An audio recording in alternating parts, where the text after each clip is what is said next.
Self-expression should be one of the most natural things in the world. After all, we are kind of born with it. We see how easily it comes to children.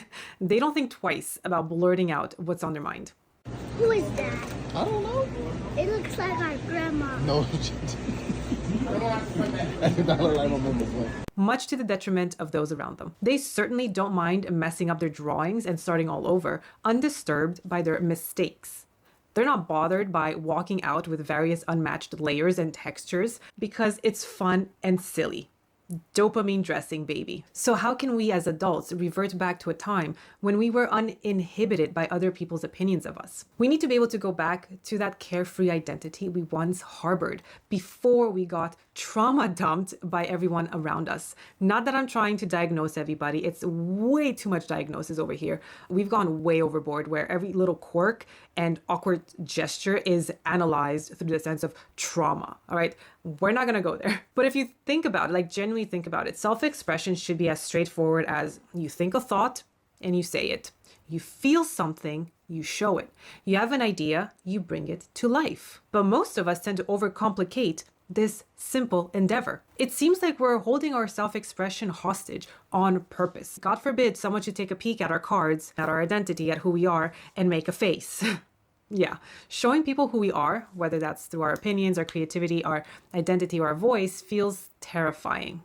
Not because we don't want to be ourselves, but because toxic shame has trained us to believe that our real self is not good enough. And again, I could go on a tangent on what it means to be yourself, because I don't subscribe to this black and white thing where you say, be yourself, just be yourself, and everything's going to fall into place, because that's not the case. There's no such thing as being yourself when there are like 50 versions of us running around just in one day. But that's a topic for another episode. Because today I just want to talk about the idea of self-expression. And at the root of our struggle with self-expression lies a deeper fear. If I reveal who I am, I will be judged, rejected, and humiliated. Because toxic shame doesn't just discourage your self-expression, it shuts it down completely unless it's aligned with what's on the shelves. And by that I mean whatever is popular mainstream commercial. And unfortunately, what you find on the shelves, which is what we see in today's pop culture, is pretty boring, bland. And so in this context, self-expression acts more like a department store, right? You'll find something that fits you there. But I want you to think more of your self-expression as a niche boutique. It's not for everybody, but the people that walk in will feel at home. They will love every part of the store. They will want all the products. That's how you need to see yourself. And I think this is where the whole concept and idea and commercialization of influencers has really messed with our heads, because we don't fit in exactly with the expectations of the group. There's such homogenization of this whole influencer industry where they just follow trends and then follow each other. And so they end up blending in so much with one another that you can't really tell them apart. This whole lifestyle content is just one video that's the same after the next, right? And we want to remove ourselves from that. We want to be able to be creative and express ourselves without this constant backdrop of what's popular. The last thing we want to do is end up being beige ourselves. Now, let's dig into the 5 ways that toxic shame impacts your self-expression and how. Number 1, you struggle to share your ideas, your opinions, or your voice. Think of all the ways you've been holding yourself back. I know you have an opinion on the politics of your country. I know you have something to say about the latest show, movie, Taylor Swift album, yes, that everyone is talking about. You do. Or, that new artist that just popped out of nowhere, taking all over the Spotify playlists. I know you're dying to say something. But then you find yourself in a meeting, a group chat, a dinner conversation, and your first instinct is to stay silent.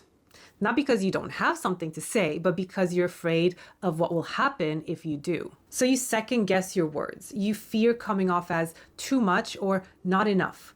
And sometimes you might even rehearse what you want to say just to be able to say it, to have the courage to say it, but you never hit send, you never raise your hand, and you never speak up. And that is shame whispering to you. Your opinion doesn't matter. You'll embarrass yourself. You're not smart enough to weigh in on this topic. That one hits close to home. And that's because you've conditioned yourself, or at least maybe your environment or society has, that it's better not to rock the boat. because you won't be able to deal with the consequences of speaking up. So what ends up happening is that you're watering down your opinion to maybe 30% of its strength. You're like teetering on neutrality. Or even worse, you edit yourself in real time, filtering your expression so much that you forget what you wanted to say in the first place. Number 2, you hide your creative or passion projects from other people. I'm also very guilty of this. No one knows I have multiple books filled to the brim with poems. I haven't shared this part of myself with almost anyone else. I don't think my husband has even read one of my poems. I'm not secretive about them, but I've never really been inclined to share. They're very personal. And I just never felt like, well, someone's going to appreciate them. And the sad part, though, is that I don't remember the last time I thought of writing a poem, that I felt inclined to do that. Simply because growing up, this passion wasn't really appropriately nurtured, so it ended up dying, and part of me with it. And so, you might have a notebook full of ideas, drafts, sketches, lyrics, poems, or photos saved on your phone, but no one knows because you don't talk about them, you don't share. And maybe it's because you're worried about the quality, that it's not good enough, that people might find it childish, what a silly hobby, and they laugh at you, or you'll feel that you're self-centered if you're sharing and talking about yourself. And maybe the worst reason of all to not share is because you think that it's not ready yet. But deep down, you wish you could show it to someone and they could just enjoy it and validate it. But you're scared they won't, so you keep it to yourself. And so toxic shame will do anything to keep your creative voice small, telling you that it's not good enough, people will laugh at you. Again, who are you to share this, to be working on this, right? Just stay in your lane, stay in your box. We always tell that to celebrities, don't we? Stick to what you know. You're just an actress, you're just a singer. And we internalize these messages. But no, we are not just one thing. And this line of thinking reminds me of a recent interview that I saw with Jennifer Lawrence. You are just an actress in a festival, but outside here, the other day, there was people protesting for what's happening in Palestine. Kids are dying, not only kids, but kids are dying. Kids are dying in Palestine, but also they're dying in Ukraine and in other countries. I would like to ask you, how worried you are for the future of our kids and your kids? Thank you so much. I'm terrified, and it's mortifying. What's happening is no less than a genocide, and it's unacceptable. I'm terrified for my children, for all of our children. On top of everything else, what makes me so sad is that this disrespect and the discourse in American politics right now is going to be normal to them. I mean, the kids who are voting right now at 18, it's going to be totally normal to them that politics has no integrity. And it's like, no, she's not just an actress. She has thoughts, she has opinions on what's happening in the world right now, what's happening on the ground in politics in her country. She has things to say. Just because her job is that of an actress doesn't by default mean that she's an empty vessel and that's all she's good for. And I think that is such a shame that this is how we are presenting individuals on stage. And then our kids listen to this and are like, yeah, she is just a singer. She has no right to speak up on anything else other than whatever topic she's singing about. And so even without even knowing, we are self-sabotaging before we even begin. Number 3, you avoid the spotlight like the plague. So take a second to imagine everyone's eyes are on you. Maybe you're giving a speech or people are singing happy birthday to you. In both cases, you feel extremely uncomfortable and you wish you were anything but there. I get it. I hate people singing happy birthday to me. You also don't feel comfortable with people complimenting you. You're not sure how to react. You're not sure if they're being genuine with you, so you feel awkward about it. And so being in the spotlight feels more like a punishment than a reward, that you did something worthy of promotion, worthy of recognition. And yes, everyone does want to be recognized in their own way. It might not be publicly, right? But you might feel uncomfortable with the gesture itself because you probably don't believe that you deserve it in whichever way it comes to you. You might say something like, they're only saying that to be polite, or I didn't earn that, or they'll think I'm full of myself. So you play small, you downplay your wins, and slowly you start to believe that attention isn't safe. Number 4, you mute your personality to fit in. Again, we talked about this a little bit with blending in and being beige, but blending in is more about not feeling safe in your skin. So you look and browse for other skins because they're much more comfortable to be in. They're easier to conform than the skin that you have. And so you try on these other skins. You study how other people act, how they talk, how they dress, and you try to match their aesthetics, hoping that you also will be accepted or liked if you do that. Because after all, they were accepted. So why wouldn't you be? But what ends up happening is that, sure, you might put on these skins, but as years go by, you kind of forget what your skin looks like. You mix and match for so long that you don't even know what the original design looked like. And it's kind of hard to tap into that again because you have no idea what you're working with. You forgot all the parts of yourself that you've given up to fit in. And now you're in this perpetual state of role playing because it feels like it's too late to bring back the original you, to bring back your personality. No one would know what to do with it. From one day to the next, you're changing skins. And so you're probably going to end up telling yourself, well, the real me is too weird. Tone it down. They won't get it. Or I don't belong here. So I'll just blend in. The more you hide yourself to avoid rejection, the lonelier and more disconnected you feel from yourself, first of all, and then from other people, especially if you're in a room full of them. Number 5, you're scared of being misunderstood. And this is something that I've had to contend with lately, this idea of being misunderstood and sitting with it, because I have spent the better part of the last 2 years online being trolled and being antagonized for some of the things that I've said, specifically in the political arena.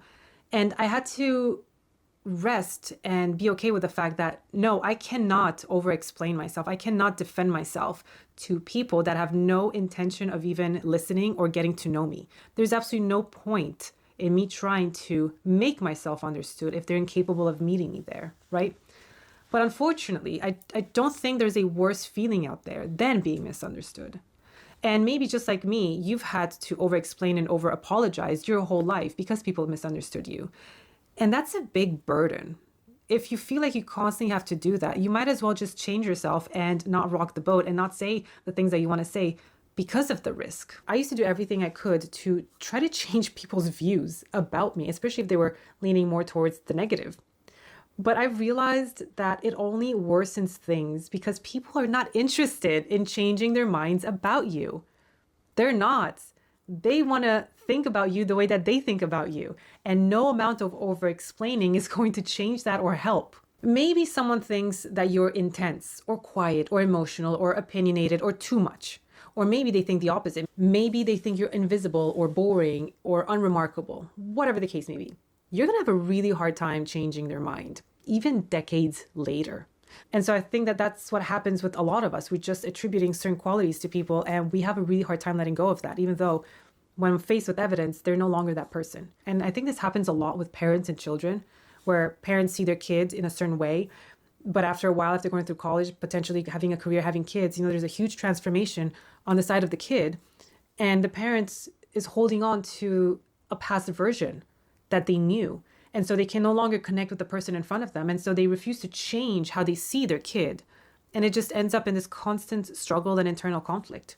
And it is damaging to relationships. And so what ends up happening is that you're potentially walking on eggshells and you have this fear that leads to hyper-awareness, where every expression becomes a risk. You want to make sure that you're in control of your words, your face, and you tell yourself, don't get emotional.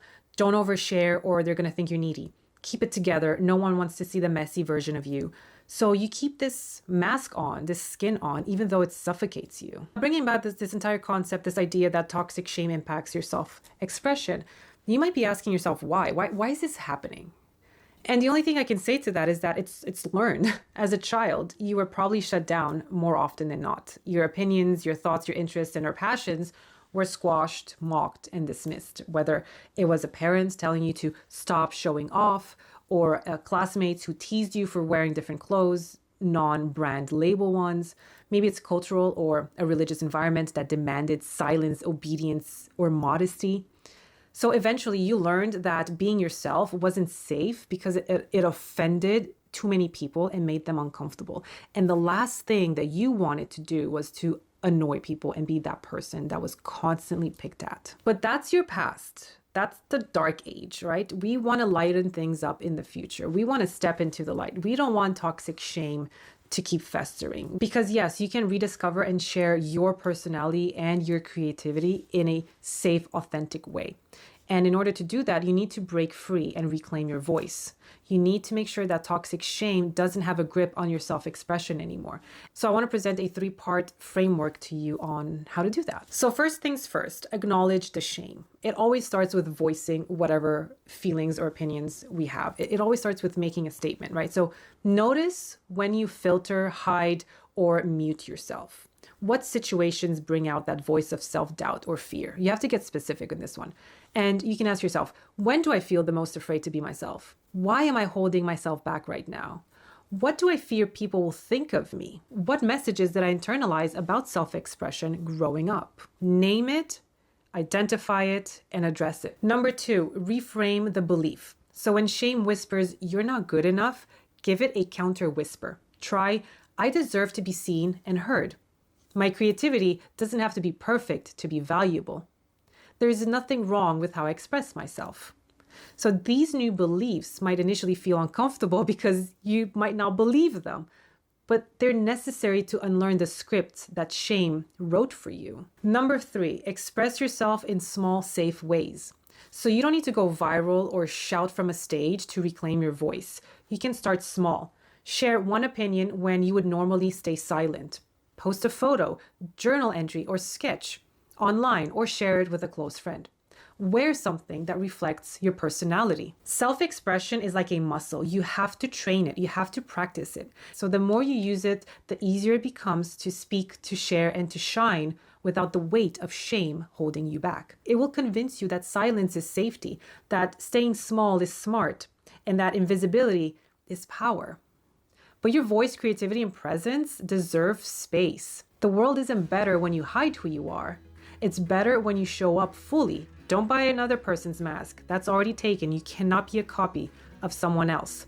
So until next time, remember, you are worth knowing.